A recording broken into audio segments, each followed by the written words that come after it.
Date में कांग्रेस सरकार आ जाए ना, यही बंदे आपको हांटते फिरेंगे, मिलेंगे नहीं आप, ये गारंटी बोल रहा हूँ, लिख के ले लो। हाँ, मिलेंगे नहीं आप। अरे हमने भी मोदी को वोट डाले हैं, हमने भी डाले, आगे से नहीं डालने। हमने बात ना होगा कि जो वो सत्ता में आएंगे तो कश्मीर को बदल देंगे। बदलने का मतलब समझ रहे हैं? मोदी जी ने जो बदला अच्छा किया उसको वो खराब में डाल देंगे। आपको पता है लाल चौक पे जब झंडा नहीं फहराता था, आज झंडा फहरा रहा है, उसको बदल देंगे, फिर से वहाँ पर टेररिस्ट अटैक हो।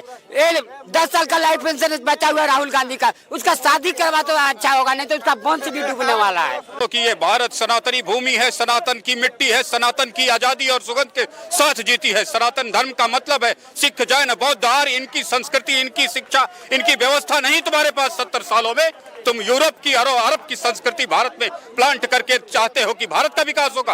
जो अपने बच्चों की, अपनी संस्कृति की, अपनी मिट्टी की, अपने घर की, परिवार के विकास को नहीं कर सकता, वो दुनिया के किसी भी संस्कृति का विकास नहीं कर सकता। जो अपने परिवार का पालन पोषण नहीं करेगा, वो दुनिया का क्या पालन पोषण करेगा।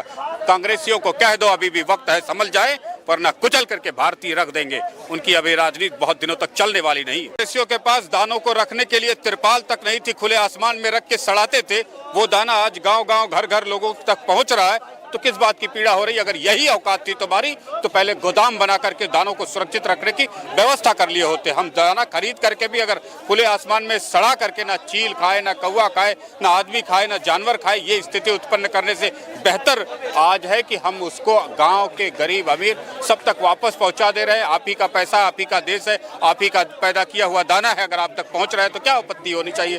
कांग्रेसियों को जिनके पास दानों को रखने की छत तक 70 साल में ना बना सके तो कैपिटल में अच्छे डॉक्टर से इलाज करवाए, क्योंकि अपने देश के अडानी अंबानी की जड़ों में दिन भर पानी डालते रहते हो। खुद 5-5 हजार करोड़ के घोटाले करके पार्लियामेंट में बैठ के मौज काट रहे हो। ये है तुम्हारा संविधान, ये है तुम्हारी सरकार, ये है तुम्हारे नेता। और तुम विदेशों से आने वाली कंपनी को भी रोक दोगे या देश में भिखारी और कटोरा पाकिस्तान वाला देकर के देश चलाने का सपना देख रहे हो क्या। भगवान करे कि कोई भी कांग्रेसी या भारत की धरती पर राजनीति करने के लिए रहे ही ना, जीते ही ना, आए ही ना पार्लियामेंट में, पार्लियामेंट का दर्शन ही ना करे, वरना पाकिस्तानियों जैसे हर भारतीय के हाथ में कटोरा दे देंगे। क्या बोले थे? अब हमको तो बोलने में शर्म आ रहा है, हमको बोलने में शर्म आ रहा है। हम उन्हीं के राज्य से बिलोंग करते हैं, बिहार राज्य है मेरा, और ऐसा घटिया चीज हम तो जूता खोल के मारते नीतीश कुमार को, जूता खोल के मारते, ऐसा घटिया चीज बोलते हैं। हाँ आप देखिए, बोलिए, कोई दिक्कत नहीं, लेकिन उसको वे होना चाहिए कि हम सरल तरीका से किसी को समझा दे। ऐसा घटिया शब्द यूज करके आप उनको प्रधानमंत्री बनाया जाता है। अगर ये शब्द वो संसद में बोल सकते हैं तो सोच लीजिए अगर वो प्रधानमंत्री बने हमारे महिला और बहन को साथ क्या होगा, ये आप खुद सोच सकते हो जी। आपके उच्च देखो ऐसे है, अगर नीतीश कुमार आज बीजेपी में चला जाए, हाँ फिर कुछ नहीं होगा, फिर तो वॉशिंग मशीन में धुल जाएगा। आज चला जाए तो बीजेपी में, हाँ आज लालू को लोंडे को छोड़ दे, बीजेपी में चला जाए ना, वो उसके पाग सारे धुल देंगे। हाँ ये देखिए आप, ये आपका सोच है। बीजेपी में थे जब नहीं कोई बोल रहा था, अब उन्होंने छोड़ दिया तो इनको तकलीफ हो रही है। नहीं हमको तकलीफ नहीं हो रहा अंकल जी, बताइए आप, ये बताइए आप। देखो ऐसे है, मोदी ने बोला था 2 करोड़ नौकरियां दूंगा आज साल, कहाँ गई नौकरियां, कहाँ गई नौकरियां। ये गरीब कहाँ है, कहाँ है युवा, क्यों नहीं कर रहे हैं कोशिश। एक नारा, बस एक मुद्दा रह गया मोदी के पास, एक मुद्दा, मैं 80 करोड़ गरीबों को फ्री 5 किलो अनाज दे रहा हूँ, और कोई है ही नहीं इसके पास। 100 मुद्दा है सर, 100 मुद्दा है। आप सुनो आप बता दो ना। नहीं आप मैं आपसे लड़ाई झगड़े कर, सुनो मेरी बात। आप बोल रहे हो 2 करोड़ रोजगार, सुनो मेरी बात सुनो, 2 करोड़ रोजगार बोल रहे हो ना आप। मोदी, कितना युवा है इसमें, अगर हम पढ़ने लायक है तो हम यहाँ पे क्या कर रहे हैं। यहाँ पे पढ़ने लायक युवा है, आपको लग रहा है? जो युवा पढ़ने वाला होता है ना, नौकरी लेने वाला, मेरा मित्र है बैंक पीओ बनाया, हम नहीं है, हम कॉर्पोरेट में काम कर रहे हैं। अरे इन्होंने तो बोला था पकौड़े तलो, तो आप करो ना, ये कर रहे हैं कि नहीं, काम कर रहे हैं कि नहीं। आप रोज आप ये मत समझो कि आप पढ़े लिखे पकौड़े तलो। इसने भाई साहब 2 करोड़ नौकरियां हटा दी रेलवे की, कांग्रेस 2 करोड़ लगाने के बजाय रेलवे की 2 करोड़ नौकरियां चली गई रेलवे की। इसने क्या काम करा, जो 60-70 हजार रुपया कमा रहे थे रेलवे के, उनको हटा के वो प्राइवेट 18,000 में लगा दिए। हाँ, है ही मुमकिन, एकदम सुरक्षित है देश। अब वो गलत वे में बोल रहे हैं चाहे सही, लेकिन मोदी है तो मुमकिन ये है। मोदी ने बना रखे जहाँ खड़े हो, ये मोदी की मेहरबानी है। तो राहुल नहीं बना रखे तो हम चल रहे ना। आप बोल रहे सब तो बोल रहे हैं कि कांग्रेस ये किया तो कांग्रेस में इतना पावर क्यों? अरे नीतीश कुमार है किसका बंदा तू बता। है तो बीजेपी। नहीं बीजेपी आज बीजेपी में चला जाए हाँ। भाई तो वॉशिंग मशीन में धुल जाएगा। वो जाएगा ही नहीं, अब उसको बीजेपी रखेगा ही नहीं अपने में। अब क्या बात कर रहे हैं? मैं कह रहा हूँ ये तो हाँ चोर के बड़े बड़े चोरों को रख लेते हैं बीजेपी वाले। ठीक है तो रखवा दीजिए, आप रखवा देंगे ना? रखवा देंगे आप, ये बोलिए आप रखवा देंगे तो बोलिए तो फिर। अरे बड़े बड़े चोर रखे हैं, इनकी सरकार है भी कहाँ है कांग्रेस की, ना बीजेपी की सरकार है कहाँ बता दो। आप बताए कांग्रेस की ये महाराष्ट्र में सारे चोर इकट्ठे कर लिए, हमारे हरियाणा में चोर इकट्ठे कर लिए। वो दुष्यंत चौटाला वो सबसे बड़े चोर है नेल्लो का, वो इकट्ठा करके सरकार बना ली। ये है इनके। जी सर, आप ऐसा जी आप केंद्र सरकार में ऐसा कौन सा चीज है जो आपको पसंद है? यार हमारे जो बुजुर्ग है वो आज भी कांग्रेस से जुड़े हुए हैं। आगे जो नई पीढ़ी है ना उनको कुछ समझ नहीं है। जो हमारे बुजुर्ग है ना वो आज भी कांग्रेस से जुड़े हुए हैं। अच्छा, हाँ। आपको क्या लगता है कि जो इतने सालों में कांग्रेस को आपको ऐसा कौन सा काम लगा जो आपको अच्छा लगा? यार भाई साहब ये 5 चुनाव होने दे 5 राज्यों पता चल जाएगा। वो पता चल जाएगा आपको 100% आपको पता चल जाएगा। 5 राज्य में चुनाव हो रहा है ना, आपको 100% पता चल जाएगा कि पावर किसका कितना है। ये बात समझ लो। ये कर्नाटक के अंदर बड़ा शोर मचा रहे थे। कर्नाटक का आप सुना होगा, हम सारी 200 ही ले जाएंगे। वो निकला क्या नतीजा? कांग्रेस में आए। कांग्रेस में अब हनुमान ने तो साथ छोड़ दिया इनका बीजेपी का, अब राम भी इनका हाथ साथ छोड़ देगा। तो आपको कहना यही है जो कर्नाटक में जो हवा निकलता है, जो केंद्र सरकार की हवा आया था, तो उसमें कांग्रेस सरकार ने तो हवा खराब कर रही है इनको। हिमाचल की हवा खराब कर रही है, कर्नाटक की हवा खराब कर रही है। तो 5 राज्यों में जा रहे हैं। अच्छा, जो अभी भी जो 5 राज्यों में वही होगा केंद्र सरकार। हाँ वही होगा कर्नाटक जैसा, दक्क देसी होगा, मैं दावे से कहता हूँ। हाँ अभी क्या टाइम आने दो। ठीक है कोई बात नहीं। देखिए हम अंकल जी से लड़ाई थोड़ी करने आए। वो बोल रहे हैं वो भी हमें करना ही नहीं है। वो भी अपना बात रख रहे हैं। देखिए बात रख रहे हैं, मैं क्या करूं? अगर वहीं पे अगर ये 5 राज्य में बोल रहे हैं, लेट सपोज खुदा ना खास तो वहाँ पे बीजेपी नीतीश कुमार को बोल रहे हैं। नहीं है तो बीजेपी का बंदा। नहीं लेट सपोज वहाँ पे बीजेपी जीत जाती है तो आपको अगले दिन यही अंकल जी आपको बोलेंगे कि अरे केंद्र में तो बीजेपी है, ईवीएम हैक हो गया है। मोदी ने क्या बोला था? क्या बोला था? क्या बोला सोनिया गांधी को? क्या बोला था? विदेशी गाय बोला था ना। क्या बोला था? विदेशी गाय है ही वो विदेशी गाय है ही। हाँ, अब तकलीफ होगी। एक बात बताओ, राहुल गांधी के पीछे से गांधी हटा दो तो कौन जानता है उसको? जी जी जी राहुल गांधी के पीछे से टाइटल हटा दो गांधी तो कौन जानता है उसको? जानता है राहुल गांधी को? कांग्रेस को कुछ जानते नहीं है, जानते नहीं है। तो वही तो है कांग्रेस। राहुल गांधी अपने दम पे बना है, ये बताइए। बाप के दम पे बनेगा कब बनेगा? जब वो बुढ़े हो जाएंगे तब। 54 साल के वो युवा है। अभी 10 साल हुए, अभी 10 साल होने हैं। अभी उनको आप सुनिए ना, 70 साल राज करे। मेरी बात सुनिए ना। राहुल गांधी का कॉन्टेक्ट नंबर ले लीजिए, आप बोलिएगा 20 साल बाद आइएगा। हाँ ठीक है, बीजेपी को देख लिया लोगों ने। एकदम एक बात है, अभी कांग्रेस सरकार ने एक जैसे मैं बोल मेरी बात सुनो। मैं किसी क्या बोला मैं हाँ मानता हूँ, चलो मोदी। अगर आज कल के डेट में कांग्रेस सरकार आ जाए ना, यही बंदे आपको हांटते फिरेंगे, मिलेंगे नहीं आप। ये गारंटी बोल रहा हूँ, लिख के ले लो। हाँ मिलेंगे नहीं आप। अरे हमने भी मोदी को वोट डाले हैं, हमने भी डाले, आगे से नहीं डालने। हमने बात खत्म। तो मत डालो ना, कौन आपको बोल रहा है डालने के लिए? मत डालो। आप नहीं डालोगे 100 डालने वाला है। नीतीश कुमार कह रहा है कि मैं हिंदू के लिए ही काम कर रहा हूँ। कहाँ कर रहा है? हिंदुओं को 1000 टुकड़ा में बांट रहा है नीतीश कुमार।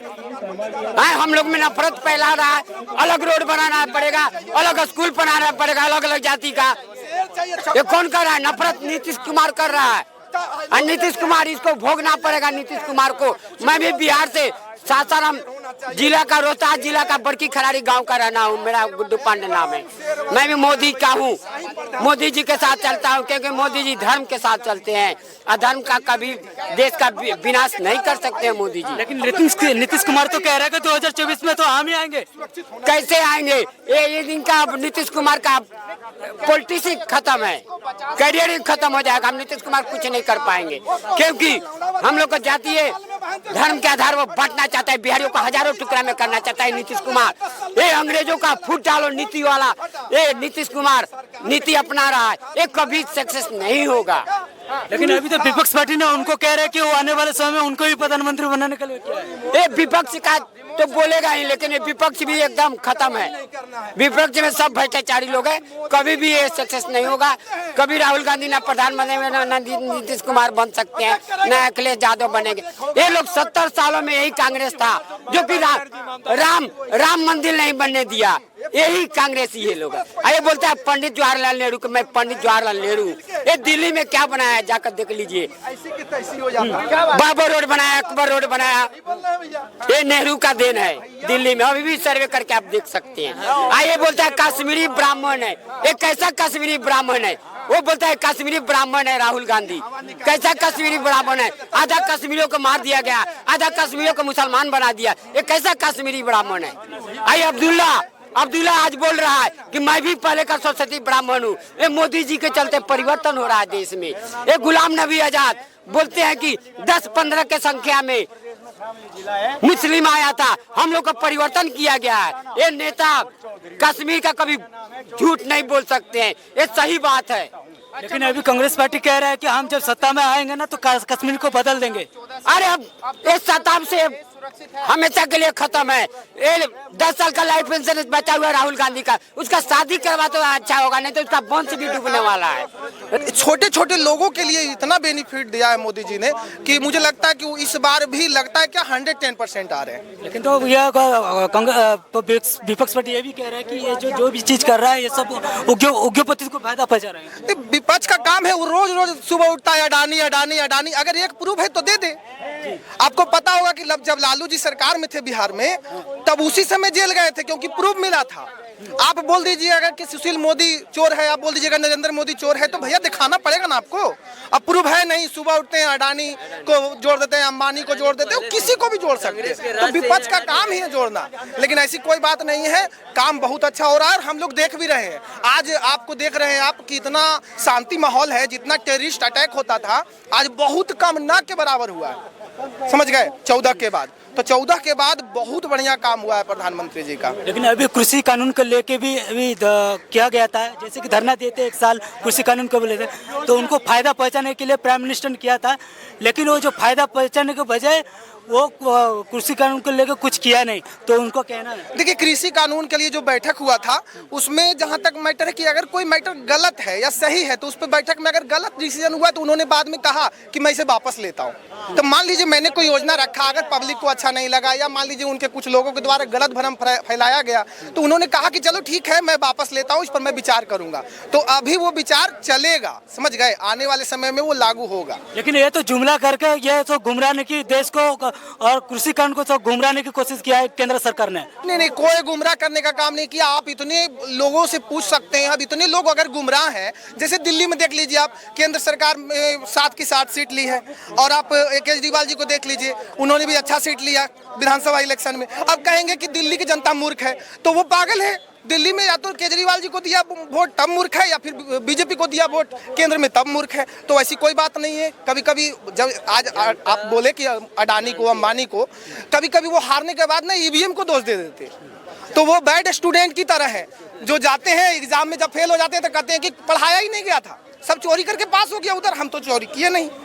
तो ये काम कांग्रेस का है, ये काम विपक्षियों का है। लेकिन कांग्रेस के जमाने में जो बेरोजगार जो काम था, अभी केंद्र सरकार आते आते बेरोजगारी पूरा बढ़ गया है। देखिए, बेरोजगारी अगर आप सोचेंगे तो बहुत डेप्थ में आपको जाना पड़ेगा। अभी मोदी सरकार की जो योजना है कि सरकारी नौकरी ही नौकरी नहीं है, स्वरोजगार की योजना है। अभी कोई आपको बैठा हुआ नहीं मिलेगा। आप बेरोजगारी की बात करते हैं, 2014 से पहले आप किसी से पूछ लीजिए किसके पास एंड्रॉइड मोबाइल था, आईफोन था। अभी जिसके पास 20,000 रुपया भी नहीं कमा रहा ना मंथली, उसके पास 40,000 रुपये का मोबाइल है, 30,000 रुपये का मोबाइल है, 20,000 रुपये का मोबाइल है। अब देखिए, सोच बदला है। आप सिर्फ गवर्नमेंट जॉब, इतना बड़ा जनसंख्या है, केवल गवर्नमेंट जॉब पर आप जाइएगा तो आप वहां से बेरोजगार देखिएगा, लेकिन आप सेल्फ कितना कर रहे हैं, आप स्वयं से कितना कर रहे हैं। प्राइवेट जॉब में भी देखिए मुद्रा योजना चला, इसमें भी बहुत सारे योजनाओं में महिलाओं को फायदा हुआ। बहुत सारी योजनाएं जो महिलाओं के लिए लाया गया ना, उससे बहुत सारा फायदा हो रहा है। तो ऐसा नहीं कि बेरोजगारी बढ़ा है, बेरोजगारी घट रहा है। अब घर में बैठे रहोगे तो बेरोजगारी है। अपने मोबाइल का नाम लिया, मोबाइल भी अभी जो इंडिया में हो रहा है ये सब चाइना का ही हो रहा है। देखिए चाइना का था, अब धीरे धीरे बदल रहा है। आप चाइना का मोबाइल के जोड़ रहे हैं। आप देख लीजिए कोरोना में जो हमारा दवाई आया हमारे यहाँ, वो भी भारत का ही हम बनाए। तो चाइना का था, इतना जल्दी कुछ नहीं बदलेगा, लेकिन भारतीय प्रोडक्शन शुरू हो गया है और हम मैन्युफैक्चर में आगे बढ़ रहे हैं और इसी बदलाव को देखना है। आपने कहा कि राहुल जी का बयान आपने सुना होगा कि जो वो सत्ता में आएंगे तो कश्मीर को बदल देंगे। बदलने का मतलब समझ रहे हैं? मोदी जी ने जो बदला अच्छा किया उसको वो खराब में डाल देंगे। आपको पता है लाल चौक पे जब झंडा नहीं फहराता था, आज झंडा फहरा रहा है, उसको बदल देंगे, फिर से वहां पर टेररिस्ट अटैक होगा। तो बदलने का मतलब समझिए कि कौन कैसे बदलेगा। बदलने का सिचुएशन अलग अलग है, इसलिए अभी बदल गया है, अब बदलने की आवश्यकता नहीं है। जब हमारी साइकिल अच्छी है, अब बगल वाले ने नया खरीदा है, मेरी अच्छी है, मैं पिताजी से जिद नहीं करूंगा क्योंकि उसका भी पुराना होगा, आज मेरा पुराना हुआ है, तो मेरा सरकार अच्छा है। समझ गए? अभी जो भारत की सरकार चल रही है बहुत अच्छी सरकार। लेकिन जो भगवा पार्टी है देश को गुमराह करने के लिए भगवा रंग का प्रचार कर रहा है। तो ममता बनर्जी से कहिए कि वो यूरोप वाला इम्पोर्टेड धर्म अपने घर के ऊपर टांग दे, अरब का अरबियों वाला धर्म लाके अपने घर पे टांग दे। ये हिंदुस्तान है, सनातनी जैन बौद्ध सिखों का आर्यों की धरती है। यहाँ पर भगवा का खूब स्वागत है। क्या प्रॉब्लम है भगवा में? अच्छा ये वाली प्रॉब्लम क्या है भगवा में? किसको प्रॉब्लम है भगवा में? जी विपक्ष को किस बात की प्रॉब्लम है बताए ना। 4 लाख मंदिरों पर सरकारी नियंत्रण है, उस पर कब्जा करके तहस नहस मार रही है कांग्रेस पार्टी। उस पर तकलीफ नहीं है उसको, तब भगवा खतरे में नहीं आता, तब देश खतरे में नहीं आता, तब समाज खतरे में नहीं आता, तब धर्म और संविधान खतरे में नहीं आता। जब एक जगह भगवा रंग थोड़ा सा दिख जाता है तो मिर्ची लग जाती है। ये कैसी राजनीति है, कैसी मानसिकता है? भगवा हमारे देश का इंटरनल मैटर है। दूसरी चीज भैया, जैनों की धरती है, बुद्धों की धरती है, सिखों की धरती है, आर्यों की धरती है, हिंदुओं की धरती है। 2 धर्म इंपोर्टेड है तुम्हारे पास। इंपोर्टेड का मतलब समझते हो? जो भारत के नहीं है, पाकिस्तान के नहीं है, बांग्लादेश के नहीं धर्म है वो धर्म कहाँ से आया? अरब से आया है। उसके पीछे तुम इतना क्यों दीवाने हो? अपने बच्चे का तो ध्यान नहीं रख पा रहे हो, दूसरे के बच्चे को अपना बच्चा कह के परेशान हो रहे हो। ऐसी ममता बनर्जी को समझने की जरूरत है। अच्छा, ये भी भारत माता की जय क्यों क्या कहा जा रहा है, ये राहुल गांधी को कहना है। और इस तरह से प्राइम मिनिस्टर राहुल गांधी को बोल दीजिए कि उनकी अम्मा उनको 9 महीने ही अपने पेट में खिला पिला के रख सकती हैं। 10वें महीने इस धरती पे आना पड़ता है। इसका अन्न पानी दाना मान सम्मान सब एक व्यक्ति का मान सम्मान बन जाता है। इसलिए धरती को भारत में माता बोलते हैं। इतनी समझ राहुल गांधी को अब तक राजनीति में रहकर नहीं आई तो चुल्लू भर पानी में डूब के मर जाइए। ऐसे राजनेता और ऐसी राजनीति इस देश को नहीं चाहिए। क्या प्रॉब्लम? लेकिन तो वो तो आ रहा है, जब मैं सत्ता में आऊंगा तो पूरा देश को बदल डालूंगा, जनगणना करूंगा, घंटा करूंगा, जनगणना करूंगा। 6-10 साल तो थे ना, वो थे, उनकी अम्मा थी, उनके लोग थे। क्या उखाड़ लिए देश में? क्या बदल दिया? क्या उखाड़ लिया? क्या बदल दिया? मुझे बताओ। तिनका भी टेढ़ा कर दिया हो तो भ्रष्टाचार में डूब गए। पाकिस्तान के आतंकवादी और भिखारी प्रधानमंत्री को उनके कार्यकाल में कहते थे औरत है, औरत, मनमोहन सिंह को। इससे ज्यादा हैसियत नहीं थी राहुल गांधी और उनकी पॉलिटिक्स की। क्या उखाड़ लेंगे सत्ता में आके? और सत्ता में थे तो क्या उखाड़ रहे थे? ऐसा कुछ भी नहीं है। ये बकवास राहुल गांधी को कहो कि अपने घर के अंदर करे, बाहर करने की जरूरत नहीं। इस देश में राहुल गांधी से अच्छे नेता, राजनीति करने वाले, देश को संभालने वाले लोग आ गए हैं, वो संभाल सकते हैं। अब जरूरत नहीं। देखो अभी ये भी कहना है दलितों, आदिवासी, अल्पसंख्यकों को ये लुभाने की कोशिश हो रहा है केंद्र सरकार, ये सब बीच कांग्रेस की। भारत में जो पैदा हुआ है वो भारत का बेटा और बेटी है, उसके लिए भारत एक जैसा है। मेरे लिए कोई भी बेटा हो, बेटी हो, दलित हो, आदिवासी हो, जंगल में हो, कहीं पर भी हो, वो मेरे लिए भारत का बेटा बेटी पहले है। राहुल गांधी के लिए वो दलित, पिछड़ा और अब तक तमाम चीजें होंगी। हमारे मन में उसके प्रति कोई भाव नहीं है। और यही कोरोना काल में देखा होगा, मेडिसिन हो, दाना हो, राशन हो, पानी हो, सुख हो, सुविधा हो, सुरक्षा हो, हर व्यक्ति को गांव से लेके जंगल तक, पहाड़ से लेके नदी तक, समुद्र से लेके खाड़ी तक पहुंचाने का काम किया है, बिना किसी भेदभाव के, बिना किसी ये पूछे कि आप कहां से हैं, कौन से घर से, किस फैमिली से हैं, नाम क्या है, धर्म क्या है, जाति क्या है, मजहब क्या है। 5 साल का जो राशन बढ़ाया है ये सब लुभाने की कोशिश कर रहा है, देश को गुमराह करने की। 70 साल में जिन कांग्रेसियों के पास दानों को रखने के लिए तिरपाल तक नहीं थी, खुले आसमान में रख के सड़ाते थे, वो दाना आज गांव-गांव घर-घर लोगों तक पहुंच रहा है। तो किस बात की पीड़ा हो रही है? अगर यही औकात थी तुम्हारी तो पहले गोदाम बना करके दानों को सुरक्षित रखने की व्यवस्था कर लिए होते। हम दाना खरीद करके भी अगर खुले आसमान में सड़ा करके ना चील खाए, ना कौवा खाए, ना आदमी खाए, ना जानवर खाए, ये स्थिति उत्पन्न करने से बेहतर आज है कि हम उसको गांव के गरीब अमीर सब तक वापस पहुंचा दे रहे हैं। आप ही का पैसा, आप ही का देश है, आप ही का पैदा किया हुआ दाना है, अगर आप तक पहुंच रहा है तो क्या आपत्ति होनी चाहिए? कांग्रेसियों को जिनके पास दानों को रखने की छत तक 70 साल में ना बना सके, उसमें दाने का सही उपयोग सदुपयोग में क्या प्रॉब्लम है? लेकिन अभी जैसे बात करें स्कूल कॉलेज और हॉस्पिटल को लेके ये सब केंद्रित करके ये सब गुमराह करने की कोशिश कर रहे हैं और उद्योगपति को फायदा पहुंचाने की कोशिश कर रहे हैं। बेटे तेरे पास अगर उद्योगपति नहीं रहेंगे तो नौकरी कहाँ करेगा, जॉब कहाँ पाएगा? बेरोजगारी खत्म कौन करने वाला है? सरकारी नौकरी से बेरोजगारी खत्म होगी क्या? जब तेरे देश में एक अडानी अंबानी आता है तब 10, 20, 50 हजार लोगों को रोजी रोटी मिलती है। जब तुम्हारे देश में बाहर की कोई कंपनी लगती है तब तुम्हें रोजी रोटी मिलती है। अपने देश का कोई व्यक्ति जब रोजी रोटी पैदा करने वाला अडानी अंबानी बन जाए, एप्पल और गूगल का मुकाबला करने वाला बन जाता तो अपने ही देश के राजनेताओं के पेट में इतना दर्द क्यों होता है? इसका मतलब है ये देशद्रोही राजनेता है जो अपने देश के उद्योगपतियों के विकास से इतने पीड़ित है। अच्छा, अभी जो इंडिया में जो भी कंपनी अभी डेवलप हो रहा है ये सब चाइना का कंपनी है। बेटे ये तेरा भ्रम है। देश में इतनी तरक्की की है, भारत के प्रधानमंत्री का मान सम्मान, भारत के प्रधानमंत्री का केवल मान सम्मान नहीं, देश के उद्योगपतियों के द्वारा अर्जित, इस देश के युवाओं के द्वारा अर्जित तमाम इंडस्ट्रीज, इनोवेशन और टेक्नोलॉजी के बदौलत शामिल होता है। तब जाके एक प्रधानमंत्री का एक देश का मान सम्मान होता है। जो भारत का मान सम्मान है वो इसी से बना है, इसी से निर्मित हुआ। ये कोई फुटपाथ पे मिली हुई खैरात नहीं है। लेकिन हॉस्पिटलों को उन्हें देने की कुछ किया था, वो भी जुमला निकला, हर चीजों में जुमला निकला है। कांग्रेसियों का गरीबी हटाओ कौन सा जुमला नहीं था? कांग्रेसियों का गरीबी हटाओ कौन सा जुमला नहीं था? 70 साल से यही तो जुमला रट रहे थे। आज गरीब गांव में, किसी गांव में चले जाओ, सबको घर मिल रहा है ना, सबको का घर बना ना। हर गरीब को भी ये पूछे बगैर कि वो किस जाति से है, किस बस्ती में रहता है, नदी के किनारे है कि पहाड़ पर बसा है, हर व्यक्ति को घर मिला ना। हमने गरीबों तक पहुंचने का काम किया।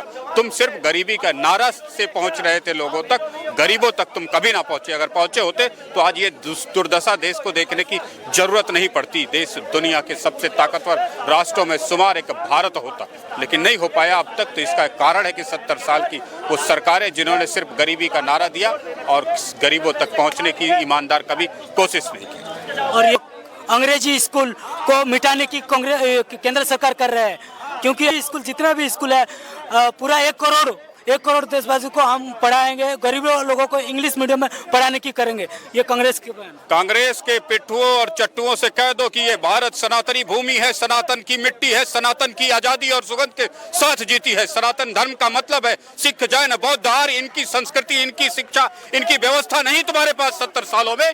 तुम यूरोप की अरब की संस्कृति भारत में प्लांट करके चाहते हो कि भारत का विकास होगा। जो अपने बच्चों की, अपनी संस्कृति की, अपनी मिट्टी की, अपने घर की, परिवार के विकास को नहीं कर सकता, वो दुनिया के किसी भी संस्कृति का विकास नहीं कर सकता। जो अपने परिवार का पालन पोषण नहीं करेगा वो दुनिया का क्या पालन पोषण करेगा? कांग्रेसियों को कह दो अभी भी वक्त है, समझ जाए, वरना कुचल करके भारतीय रख देंगे। उनकी अभी राजनीति बहुत दिनों तक चलने वाली नहीं है। लेकिन ये सब हिंदी में सब बदलने की कोशिश हो रहा है और ये सब इनको भटकाने की कोशिश कर रहा है। इंग्लिश को लेके गरीबों को, जो छोटे छोटे जो प्राथमिक स्कूल में जो बच्चे हैं उनको सही स्कूल में पढ़ाने के भटकाने की कोशिश कर रहा है केंद्र सरकार। क्रिश्चियन स्कूलों में पढ़ के, अरबी स्कूलों में पढ़ के भारत के बेटे तैयार नहीं होंगे, भारत के बेटियां तैयार नहीं होंगे, भारत के हिंदू, सिख, जैन, बौद्ध तैयार नहीं होंगे। उनको अपनी मिट्टी, अपनी भाषा, अपनी संस्कृति से जोड़ करके विकसित करेंगे हम। वो होगा असली भारत। इन कांग्रेसियों के दोगले भारत के विकास को हम विकास नहीं मानते। अंग्रेजी और यूरोप की संस्कृति, मारकाट की संस्कृति, रेप, बलात्कार, ब्रुटल हत्याओं वाली संस्कृति को भारत की संस्कृति नहीं बनने देंगे। यहाँ सिखों, जैनों, बौद्धों, आर्यों की संस्कृति होगी, यहाँ हिंदी की संस्कृति होगी, तमिल होगी, मलयालम होगी, कन्नड़ होगी। क्या जरूरत है तुम्हें 1400 भाषाओं और अनगिनत बोलियों के साथ तुम्हें संतुष्टि नहीं है। तुम्हें यूरोप की भाषा मिलेगी तभी तुम मन विकसित होगे, तुम्हें अरबियों की भाषा समझ में आएगी तभी तुम विकसित होगे। भारत की मिट्टी में तुम्हें रंग नजर नहीं आता, भारत की मिट्टी में तुम्हें सुगंध नजर नहीं आती, भारत की मिट्टी से तुम्हारा कोई वास्ता नहीं है। ऐसी कैसी राजनीति, ऐसी कैसे राजनेता और ऐसी कैसी सोच के साथ तुम जीवित रहोगे इस भारत भूमि पर और राजनीति करोगे? ये संभव नहीं। अभी ये भी कहना है कि जो केंद्र सरकार जो नेता है उनको बच्चे विदेश में पढ़ता है और यहाँ के जो गरीब मजदूरों के जो बेटे हैं वो छोटे छोटे कॉलेज में पढ़ता है और उनका बच्चे विदेश में जाके पढ़ता है, ये कहना है उनका। 70 सालों में किसी कांग्रेसी नेता ने एक प्राइमरी स्कूल वर्ल्ड क्लास का किसी गांव के बच्चे को दिया हो तो बताओ? 70 साल में चाहे वो इनके पिताश्री की सरकार रही हो, चाहे इनकी नानी श्री की सरकार रही हो, इनकी दादी श्री की सरकार रही हो, इनकी माता श्री की सरकार रही हो, कोई भी कांग्रेसी प्रधानमंत्री बताए या कोई भी कांग्रेसी नेता बताए 70 सालों में तुमने एक गांव को वर्ल्ड क्लास प्राइमरी स्कूल एक दिया हो तो बताओ? बात करते हो किसके बेटे अरब बाहर पढ़ते हैं, किसके बेटे देश में पढ़ते हैं, किसका बेटा छोटे स्कूल में पढ़ता है, किसके बेटा बड़े स्कूल में पढ़ता है। क्यों दिल्ली राज्य में छोटे से 25 किलोमीटर में 10 तरीके के स्कूल चलाए जा रहे हैं? एक स्कूल क्यों नहीं बनाया 70 सालों में? बात केवल दोगलेपन की, बात केवल झूठ की, बात केवल फरेब की, बात केवल ये समझ लेना कि मैं नेता हूं, मैं बोलूंगा तो दुनिया बदल जाएगी। देशवासी चूतिया हैं, उनको चूतिया समझने की कोशिश ये कांग्रेसी नेता ना करे, वरना ऐसी चूतियापा कटेगा कि देश में कहीं दिखाने लायक नहीं होंगे। ये समझते हैं कि मैं जो बोल दूंगा एज ए नेता ये देश मान लेगा, देशवासी मान लेंगे। देशवासियों के पास दिमाग नहीं है, शिक्षा नहीं। अरे उनसे कांग्रेसियों से कह दो जाके, जितने बुद्धिमान पूरी दुनिया में होंगे ना उतने हिंदुस्तान में अकेले रहते हैं। उन्हें बेवकूफ समझने की कोशिश ना करें। लेकिन अभी तो ये कह रहे हैं ना 108 इंग्लिश मीडियम स्कूल खोलने के लिए कांग्रेस ने बयान दिया है। 108 नहीं 1008 खोलो। भारत की संस्कृति अरब की संस्कृति से नहीं चलेगी, भारत की संस्कृति यूरोपियन की संस्कृति से नहीं चलेगी। भारत की अपनी संस्कृति है, जैनों की संस्कृति, बौद्धों की संस्कृति, सिखों की संस्कृति, आर्यों की संस्कृति, सनातनियों की संस्कृति। उसके लिए भारत के संविधान में शिक्षा देने तक को प्रतिबंध लगा के बैठी कांग्रेस के माथे पर पसीना अब आएगा। अब देखते जाओ तुम राजनीति का चक्कर, और ये काल चक्र अब चलने लगा है। अब वही जो जिसको तुमने वंचित रखा अपनी मातृभूमि की संस्कृति से, वही जब अपनी मातृभूमि की संस्कृति की शिक्षा और व्यवस्था के साथ आगे बढ़ेंगे तब बनेगा देश, तब बनेगा भारत, तब बनेगी भारत की शान और उसके सामने पूरी दुनिया नतमस्तक होगी। लेकिन ये भी कहना है कि अभी जो विदेशों से जो कंपनी आने वाले थे G20 को लेकर भी उसने बयान दिया है, जो भी विदेशी कंपनी आने वाला तो उसको लेके भी उसने बयान दिया है। ये सब देश को लुभाने के लिए ये सब करना है और देश को लूटने के कगार में ये केंद्र सरकार कर रहे हैं। जब हम कांग्रेस संग आएंगे तो सब हर चीज़ों का संरक्षण करके उनका जाति जनगणना करके हम उनको सही से सत्ता दिलाएंगे। कांग्रेसियों को कह दो अपनी मानसिकता का सबसे पहले वो किसी हॉस्पिटल में अच्छे डॉक्टर से इलाज करवाए, क्योंकि अपने देश के अडानी अंबानी की जड़ों में दिन भर पानी डालते रहते हो। खुद 5-5 हजार करोड़ के घोटाले करके पार्लियामेंट में बैठ के मौज काट रहे हो। ये है तुम्हारा संविधान, ये है तुम्हारी सरकार, ये है तुम्हारे नेता। और तुम विदेशों से आने वाली कंपनी को भी रोक दोगे या देश में भिखारी और कटोरा पाकिस्तान वाला देकर के देश चलाने का सपना देख रहे हो क्या? भगवान करे कि कोई भी कांग्रेसी या भारत की धरती पर राजनीति करने के लिए रहे ही ना, जीते ही ना, आए ही ना पार्लियामेंट का दर्शन ही ना करे, वरना पाकिस्तानियों जैसे हर भारतीय के हाथ में कटोरा दे देंगे। लेकिन अभी कह रहे हैं कि 5 राज्यों में अभी हम कांग्रेस ही आएंगे, क्योंकि उसमें जो बदलाव किया है, जैसे कि महिला को लेके, बुजुर्ग को लेके 4 लाख का जो पेंशन लेके, अभी जो कृषि कानून को लेके जो सालाना 15,000 रुपया देने के लिए, जो छोटे छोटे मजदूरों को 12,000 रुपया देने के लिए जो वादा किया है, इस चीज़ों को लेके कहना कि वो 5 राज्यों में चुनाव में कांग्रेस आने के लिए उसको चंद्र कुर्सी की लालच के लिए देश और राज्य को बेच देने पर उतारू कांग्रेसियों से राज्य के लोग, देश के लोग सतर्क रहे। वो अपनी कुर्सी के लिए अपने राज्य की स्थिति, अपने देश की स्थिति को मिट्टी में मिला देंगे, लेकिन उनको चाहिए सिर्फ सत्ता, कुर्सी। यही 2004 से 2011 तक मनमोहन की कार्यकाल में किया। देश घोटालों की आग में झुलसता गया और मान सम्मान तो ऐसे रौंदा गया कि तुम्हारे देश में 2-2 कौड़ी के खिलाड़ी खेल तक खेलने के लिए नहीं आ रहे थे कॉमनवेल्थ गेम में। ऐसे मान सम्मान के अपमान से बचाने की जिम्मेदारी राज्य के लोगों की है, देश के लोगों की है। कांग्रेसियों के लुभावने लालच भरे न्योते और आमंत्रणों और प्रपंचों से सावधान रहे।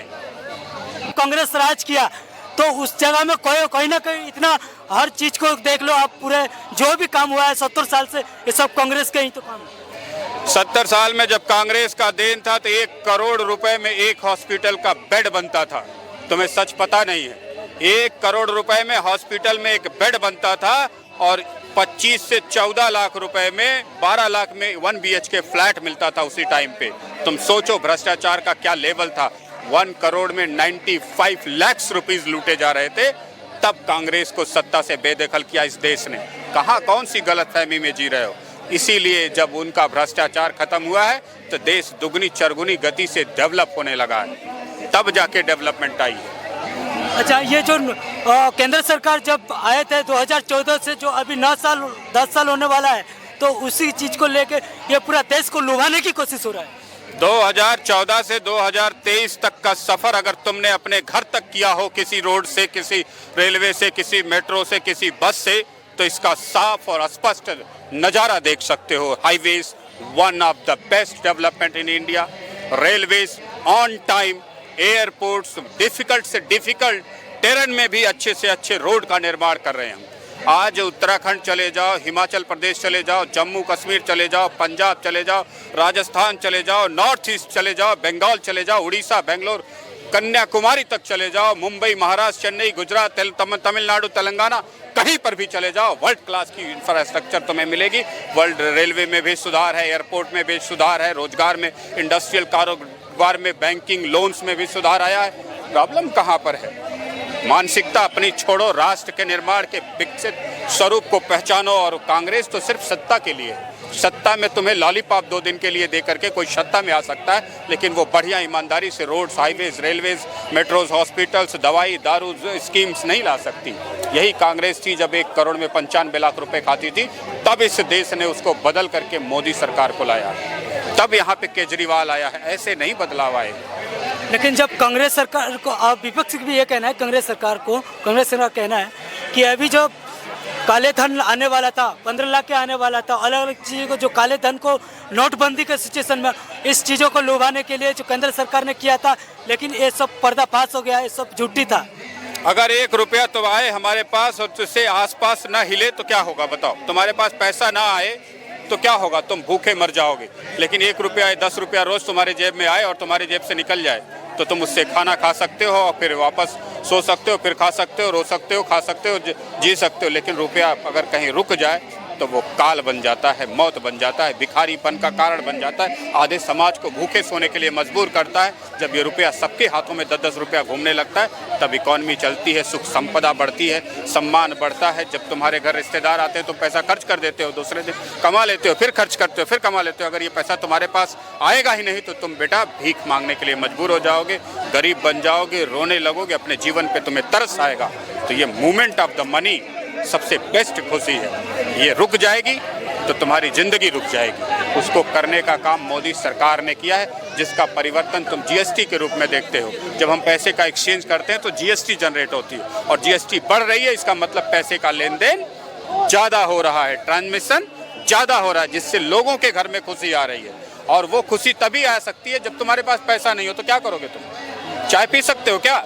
नहीं ना। 50 रुपये आ जाए तो चाय पी लोगे, फिर वो तुम्हारे पास दूसरे कमाई से आए, उस चाय वाले के पास कोई और ले जाएगा। तो ये जितना तेज पैसा घोड़े की तरह दौड़ता है, खुशियाँ उतनी 4 गुना होती हैं और उससे जनरेट होती है जीएसटी। जीएसटी का बढ़ना खुशियों की गारंटी है। लेकिन जो आपने जो अभी कहा था जीएसटी, नोटबंदी, अब जो 2000 रुपया का अभी बंद होना और अलग चीजों से लेके कहीं ना कहीं तो उद्योगपति को ये फायदा हो रहा है। भारत का प्रधानमंत्री कुछ चीजें अपने आप में खुल के नहीं बोलता। डुप्लीकेट नोट खुद भारत सरकार के ये कांग्रेसी छपवा रहे थे, इसलिए नोटबंदी करनी पड़ी। अगर इन कांग्रेसियों ने अपने ही छापा खानों में नकली नोट न छपवाए होते, देश की अर्थव्यवस्था को चपत लगाने का नया फार्मूला ना निकाला होता, तो इस देश को नोटबंदी करने की आवश्यकता नहीं पड़ती।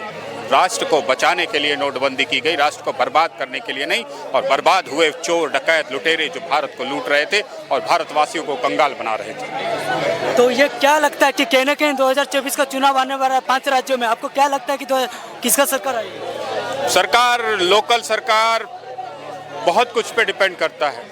आज करोड़ों रुपया लोगों के पास पड़ा हुआ है, करोड़ों रुपए लगा के आपके ऊपर 25 लाख रुपए का खर्चा दिखाते, खुद करोड़ों का खर्च करके सत्ता में सत्ता से पैसा से सत्ता का खेल चल रहा है। जब तक इन लुटेरों की कमर तोड़ने वाला कोई नेता नहीं मिलेगा, कोई प्रधानमंत्री नहीं मिलेगा, तब तक तुम ईमानदार लोगों को सत्ता में नहीं देख सकते।